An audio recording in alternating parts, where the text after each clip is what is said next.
नमस्कार, आप जुड़ चुके हैं वेल एक्सप्रेस न्यूज़ के साथ। सुदेश कुमार गरगोत्रा जी मेरे साथ जुड़ेंगे। आखिरकार जो केस इतनी देर से जम्मू हाई कोर्ट में नहीं पहुंच रहा था, यानी कि सब इसको पहुंचा था लेकिन सब इसको आगे पीछे कर देते थे, लेकिन अब जाके वो केस जो 1988 से शुरू हुआ था केस वो, और आज तक जो है कहीं ना कहीं उसका निपाड़ा नहीं हुआ। और सुदेश कुमार गरगोत्रा जी विसिल ब्लोवर थे, सब इंस्पेक्टर थे आईटीबीपी के, और मैं इनसे जानने की कोशिश कर रहा हूँ। सुदेश जी, क्या लगा अब कोर्ट ने क्या कहा है आपको? अब कोर्ट में कल मेरा केस लगा। सबसे पहले मैं आपका धन्यवाद करना चाहता हूं कि आपको इस केस के बारे में काफ़ी नॉलेज है और शुरू से मेरे कई जो है सैकड़ों वीडियो हैं इस केस में, तो जिनमें जो जो मैं बता रहा हूं आपको वो सारा आफ्टरवर्ड्स ट्रू सामने आ रहा है। इस केस से पहले मैं आपको एक छोटी से हिंट देना चाहता हूं कि 1992 में जब ये बाबरी मस्जिद टूटी तो तालिबानी जो हैं इन्होंने बामियान की मूर्ति तोड़ी, महात्मा गौतम बुद्ध की मूर्तियां तोड़ी। तो उसके बाद उन्होंने, चलिए फिर से वही शुरू करते हैं। क्या हुआ था वो बताइए आप, कंटिन्यू। तो तालिबानियों ने क्या किया, उन्होंने देखा कि जब से उन्होंने ये कृत्य किया तो उसके बाद उनको कई मुसीबतों का सामना करना पड़ा, जहाँ तक कि अफ़गानिस्तान को कई भूचाल सहन करने पड़े, फेस आए। उसके बाद अफ़गानिस्तान में जो तबाही हुई तो उससे उन्होंने अंदाज़ा लगाया कि हमने जो कुछ गलत किया है, नेचर हमसे खफा क्यों है। तो आज आके उन्होंने बोला कि हम जिस महात्मा गौतम बुद्ध की मूर्तियां बामियान में तोड़ी, हम उसको वर्शिप करेंगे और अपने स्कूलों में जब बच्चों को तालीम देंगे कि महात्मा गौतम बुद्ध के रास्ते पे चलो, उनकी पूजा करो। सुदेश जी, मैंने इस आपके केस के रिलेटेड बहुत सी वीडियो गई हैं। कुछ वीडियोस जो है वो जजेस के पास भी पहुंची है, कोर्ट में भी पहुंची है, उन्होंने वीडियोस देखी। उसके बाद कहीं ना कहीं ये केस अभी लगता हुआ नज़र आ रहा है आपको? ये केस इसलिए लग रहा है कि मैंने जो 1990 में एक, आपको पता है कि समाधान दिया था, 5 मज़हब 5 तत्व, तो ये सारा रोल 5 तत्व का और 5 मज़हब के ऊपर बेस है। आज जो इसराइल और ईरान, उधर यूक्रेन और रशिया, ये बड़ी बड़ी कंट्रियाँ जो है एक दूसरे के साथ लड़ रही हैं।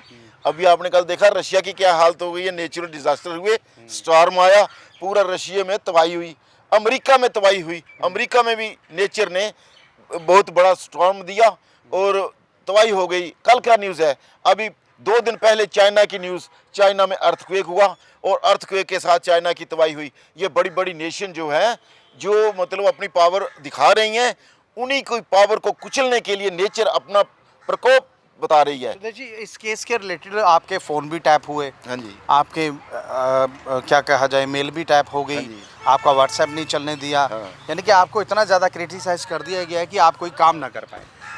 हाँ, ये उसी का निचोड़ है कि कल जब मेरे केस की कार्रवाई हुई तो ऑनरेबल जस्टिस अपना वानी साहब, यूसुफ वानी साहब, इन्होंने जब मेरा केस पूरी सुनवाई की तो उन्होंने देखा ये तो हॉनेस्ट है और ये हॉनेस्टी पे चल रहा है, तो इसको यूनियन ऑफ इंडिया पनिशमेंट दे रही है।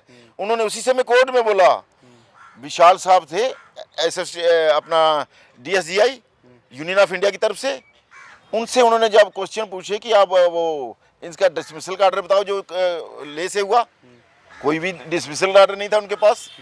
उसके बाद उन्होंने ये पूछा कि ये जो बता रहा है आप इसका जवाब दो, ये जो CM में फाइल कर रखी है उसमें जो स्कैन हो रखी है, तो उसमें ये बताया गया कि 2006 में आप कोर्ट में स्टेटमेंट दे रहे हैं कि इंक्वायरी पेंडिंग, इंक्वायरी हो रही है, तो 2005 में डिसमिसल कैसे दे रखी है।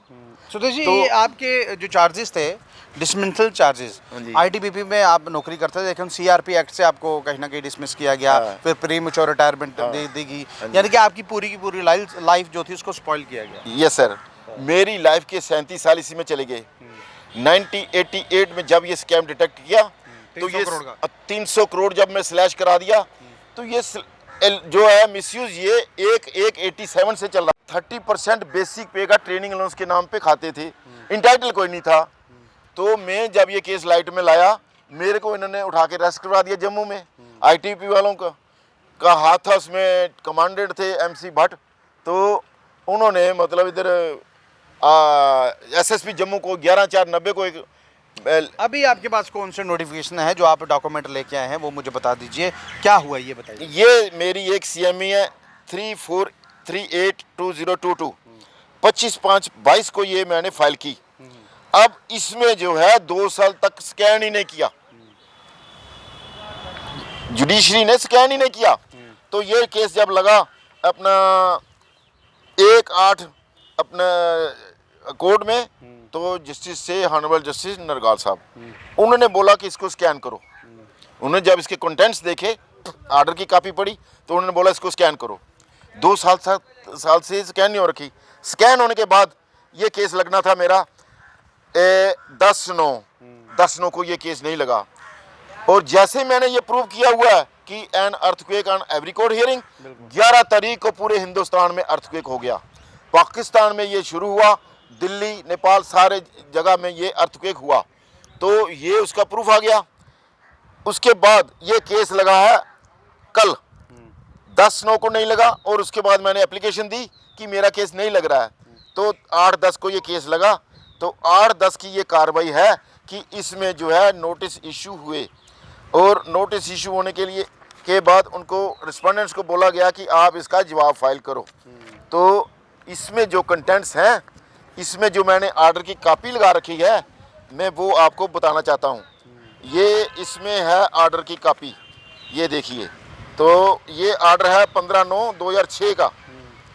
15/9/2006 को ये स्टेटमेंट दे रहे हैं कोर्ट में कि हमारा केस जो है, इसमें हम इसके खिलाफ इंक्वायरी कर रहे हैं।